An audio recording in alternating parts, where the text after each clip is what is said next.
শীতের সকালবেলা যদি এরকম এক কাপ চা আর একটা বিস্কুট দিয়ে যদি সকালটা শুরু হয় তাহলে কেমন লাগে বলো? খুবই ভালো লাগে আমার। আর এরকম জানলার পাশে বসে খেতে তো আমার আরও ভালো লাগে, প্রকৃতির দৃশ্য দেখে দেখে সকালবেলা চাটা উপভোগ করা। আর আমার এই জানলার দিকেই না আমার ছোট্ট বাচ্চাদের যে স্কুল আছে, প্রাইমারি স্কুল, সেই স্কুলটা না এখান দিয়েই দেখা যায়। মানে প্রাইমারি বলতে একদমই ওই যে খিচুড়ি স্কুল হয় না, সেই স্কুলটা। তো এইখান দিয়ে সব বাচ্চাদেরও নিয়ে যাচ্ছে, তো তাদেরও দেখছি আর বসে বসে ভাবছি এখন আমি আরাম করে বসে বসে চা খাচ্ছি। আমারও একটা এরকম দিন আসবে যে আমিও এরকম আমার পুচকা পাচকিকে নিয়ে আমিও এরকম স্কুলে দৌড়াবো সকালবেলা। তো যাই হোক, তারপরে দেখো এই পাখিগুলোকে দেখছো, এই ভিডিওটা তোমাদের সাথে তো আগে শেয়ার করেছি। ওরা না এখন আর নেই, জানো তো। তোমাদের শেয়ার করেছিলাম না যে ওরা একটু বড় হলে উঠতে শিখলেই চলে যাবে। সত্যি সত্যি জানো তো, আজকে একটা সপ্তাহ হয়ে গেল তোমাদের সাথে ভিডিওটা শেয়ার করেছি, একটা সপ্তাহ হয়ে গেল। একটা সপ্তাহে না ওরা চলে গেছে, জানো তো। আর ভিডিওটা আবার শেয়ার এর জন্যই করছি, কারণ তোমাদের জানানোর জন্য যে তোমাদের বলেছিলাম যে ওরা বড় হলেই চলে যাবে। সত্যি সত্যি জানো তো, ওরা বড় হয়েছে আর চলেও গেছে। আর এদিকে আমি চলে এসেছি দুপুরবেলা রান্নাবান্না করব, সেগুলো জোগাড়যন্ত্র করতে। আর বাসি আসি কাজ কিন্তু আমার সব কিছুই হয়ে গেছে। সবার লাস্টে আর কি চাটা খাই। তো চা খেতে খেতেই তোমাদের সাথে ভিডিওটা শেয়ার করি আমি। হাই, আমি কাকুলি। আশা করি তোমরা সবাই ভালো আছো, আমিও ভালো আছি। নতুন একটা ভিডিও নিয়ে আজকে চলে আসলাম। আর অনেক দিন পরে আমার সংসারের কাজবাজ নিয়ে আর কি ভিডিও তোমাদের সাথে শেয়ার করছি। আর আজকে আমি রান্না করব হচ্ছে মাংস। একটু অন্যরকম করে রান্না করব। এইভাবে আমি রান্না করিনি এর আগে, তাই ভাবলাম যে তোমাদের সাথে শেয়ার করা যাক। আর একটুখানি বাটাবুটি করব, সেটা হচ্ছে ওই যে খারকোল পাতা, তোমরা জানি না এই নামে চেনো কি না, ওই পাতাটা আর কি বাটা করব। তো যাই হোক, ওখানে কিন্তু আমি মাংসটা ধুয়ে আমি ম্যারিনেট করে রেখেছি। মানে ম্যারিনেট বলতে কিছুই না, জাস্ট একটু তেল, সর্ষের তেল, হলুদ আর লবণ দিয়ে মাখিয়ে রেখে দিয়েছি। আর এদিকে এই যে কালো জিরে, রসুন আর শুকনো লঙ্কা আর নিয়ে মানে শুকনো খোলায় ভেজে নিয়েছি। আর এদিকে হচ্ছে ঘ্যাটকোলটা আর কি সেদ্ধ করে নিয়েছি। কেউ খারকোল বলে, কেউ ঘ্যাটকোল বলে, যে যেটা বলে। আর এদিকে আমি একটুখানি পেঁয়াজ দিয়ে বেগুনটা আর কি ভেজে নিচ্ছি। এটা আমার বড়মশাই খুব ভালো খায়, আর আমার একটু অ্যালার্জি আছে, তো তাই আমি এখন বেগুনটা একটু কম খাচ্ছি। আর এদিকে দেখতেই পাচ্ছ মাংসটা ওই যে মাখিয়ে রেখে দিয়েছি। আর এদিকে এই যে পেঁয়াজ কুচি, আর এদিকে এখনও মশলাটা হয়নি, ওদিকে ওগুলো হতে হতে আমার মশলাটা হয়ে যাবে।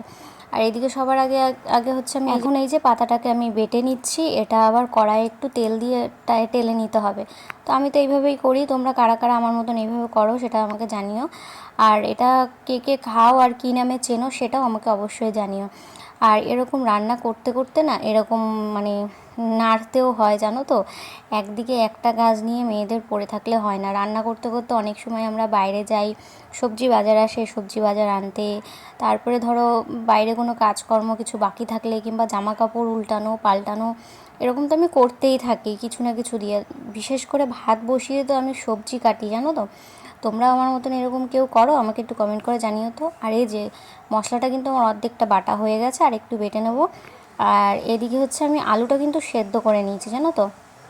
মাংসের যে আলুটা আছে সেই আলু সেদ্ধ করে নিয়েছি, শুধু আর একটুখানি ভেজে নেব মাংসের আলুটা। ওই যে বললাম আজকে মাংসটা একটু অন্যরকম করে রান্না করব। তো এই যে এখন মাংসটা কিন্তু তেল গরম করে এখন ভাজতে বসিয়ে দিয়েছি। আর আমি ভয়ও পাচ্ছিলাম, প্রথমবার এইভাবে রান্না করব, তো তাই আমি ভয় পাচ্ছিলাম কেমন হবে না হবে, মানে খেতে ভালো হবে কি না। আর এদিকে এই যে আলুটা সেদ্ধ করে নিয়েছি, ওটাই আর কি ছুরি দিয়ে কেটে নিচ্ছি। আর আলুটা সেদ্ধ করে নিলে না খুব ভালো হয়, জানো তো। খুব তাড়াতাড়ি আর কি রান্নাটা হয়ে যায়। আর এদিকে দেখো কতটা তেল ছেড়েছে, বেশি কিন্তু তেল দিইনি, জানো তো। কিন্তু মাংস দিয়ে প্রচুর তেল ছেড়েছে।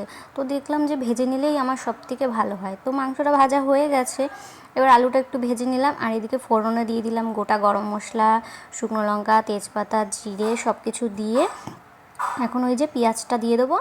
আর অন্য সময় না আমি মাংসটা কিন্তু মেখেও করি, জানো তো। যেমন সব মশলা দিয়ে মেখে করি, আবার অনেক সময় আমি মশলা কষিয়ে ওরকমভাবেও করি। তারপর টক দই দিয়েও করি, মানে টক দই মাখিয়ে রেখে সেইভাবেও করি।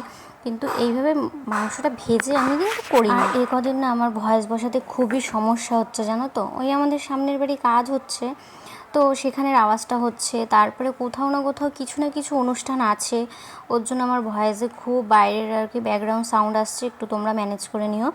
আর ওদিকে দেখতেই পেলে আমি পেঁয়াজটা একটু লাল লাল করে ভেজে তারপর টমেটোটা দিয়ে দিলাম। তারপরে এদিকে হলুদ আর লবণটা দিয়ে দিচ্ছি, কারণ হচ্ছে তাহলে তাড়াতাড়ি টমেটোটা আর কি সেদ্ধ হয়ে যাবে। তারপরে এদিকে দেখো সমস্ত মশলা দিয়ে কষিয়ে আর এদিকে মাংসটাও দিয়ে কিন্তু আমার কষানো প্রায় হয়ে গেছে। আসলে একটাই ফোন, তো ওই ফোন দিয়ে আর কি ভিডিও করা, তারপর কেউ ফোন করলে ফোন ধরা, এর জন্য সমস্যা হয়ে যায়, সব কিছু শেয়ার করতে পারি না পুরোপুরি। তারপরে ওইদিকে আমি হচ্ছে একটা রসুন দিয়ে দিয়েছি, দেখেছো গোটা রসুন। তো আমি মাংসে কিন্তু আমি আমার বর দুজনেই কিন্তু মাংসের মধ্যে গোটা রসুন কিন্তু খুব ভালোবাসি, পছন্দ করি। তো একটাই দিই, ওটাই দুজনে খাই। আর এদিকে দেখো মাংসে কিন্তু আমি জল দিয়ে দিয়েছি, জল দিয়ে এখন ওটা ফুটতে দিয়েছি। আর এদিকে আমি একটু কষা মাংস নিয়ে চলে এসেছি। মাংস রান্না হবে আর কষা খাবো না সেটা হতে পারে? এই দেখো কষা খাচ্ছি আর আমি নাচ করছি আর ভাবছি সত্যি আজকে রান্নাটা সত্যিই সুন্দর হয়েছে। আমি ভাবছি এবার থেকে ভেজেই রান্না করব। খুব তাড়াতাড়ি সেদ্ধও হয়ে যায় আর আলাদাই একটা টেস্ট মনে হয়। তো তোমরা কীভাবে রান্না করো আর কোনটা তোমাদের একদম মানে টেস্ট বেশি হয় একটু আমাকে কমেন্ট করে জানিও তো। তো আমার তো খুবই ভালো লেগেছে। আর ওখান থেকে দুটো আর কি কষা তুলেছি, একটা আমার বরের জন্য রাখবো আর একটা আমি খাচ্ছি। আর এদিকে দেখো আমার মাংসটা রান্না কিন্তু কমপ্লিট। হ্যাঁ, কালারটা খুব একটা ভালো হয়নি কিন্তু খেতে খুব ভালো হয়েছিল। আর এদিকে যে রান্না বান্না করে একদম সব পরিষ্কার করে ফেলেছি, একদম মুছে টুছে, সেটাই আর কি তোমাদের সাথে শেয়ার করলাম। আর যতক্ষণ না রান্না হয়ে এই পরিষ্কারটা করে উঠতে পারি না ততক্ষণ ভালো লাগে না, যেই পরিষ্কার করি একটু শান্তি পাই।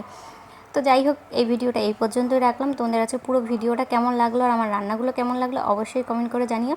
তো আজকের মতো টাটা, দেখা হচ্ছে কালকে।